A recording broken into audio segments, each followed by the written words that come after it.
Sergeli Stроитель atrofidan 5 xonali xonadon olaman degan okalar 9 etajdan 9-etajda 5 xonali 110 kvadrat metrdan iborat hamma qulayliklari bor. Atrofida maktab, bog'cha, magazin, masjid, nima desangiz 200-300 metr masofada joylashgan. Hamma qulayliklari bor. Ba'zi bir mebel texnikalari qoladi. Narxini sizlarga $75,000 deb qo'yamiz. Endi sizlarga batafsil video davomida uyimizning ichkari qismini ko'rsatib beraman. O'zani sizlarga ichkari qismidan tushuntirib beradigan bo'lsam, asosiy kirish eshigimizdan o'zingizlar ko'rib bitta baho beringlar. Kiyinish, yechinish uchun joylarimizni kirganimizda to'g'rimizda koridor, xonalarimiz ketma-ket joylashgan. Birinchi xonamizda zal, hamma qulayliklari bor.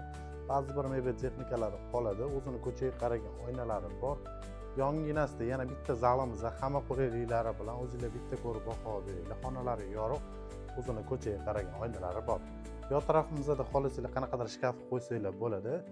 Oshxonamizda o'zini o'tiradigan joylari bilan mebellarga отдельно baho berib qo'yishlar kerak. Bu yog'imizda o'tiradigan joy, o'zi balkon bo'lgan, balkonni qo'shib yuborib o'tiradigan joy bo'lgan.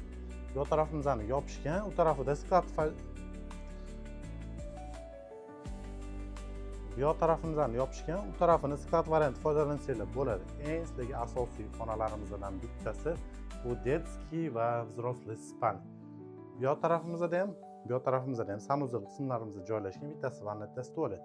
Bu yog'imizda детская spalnya, o'zini bu yoq tarafida sklad variant foydalansanglar bo'ladi. Xohlasanglar qanaqadir bolalarimiz uchun xona qilib qo'ysanglar bo'ladi. Hamma qulayliklari bor. Endi sizlarga oxirgi xonamizda взрослая spalnya. O'zingizlar bitta ko'rib baho berib qo'yasizlar. Shu ko'rib o'tgan xonadonimizni sizlarga $75,000 deb baholaymiz. Pastda egalar nomerini qoldiramiz. O'zingizlar bog'lanib batafsil ma'lumot olsanglar bo'ladi. Atrofida maktab, bog'cha, magazin, masjid, nima desanglar 200-300 metr masofada joylashgan.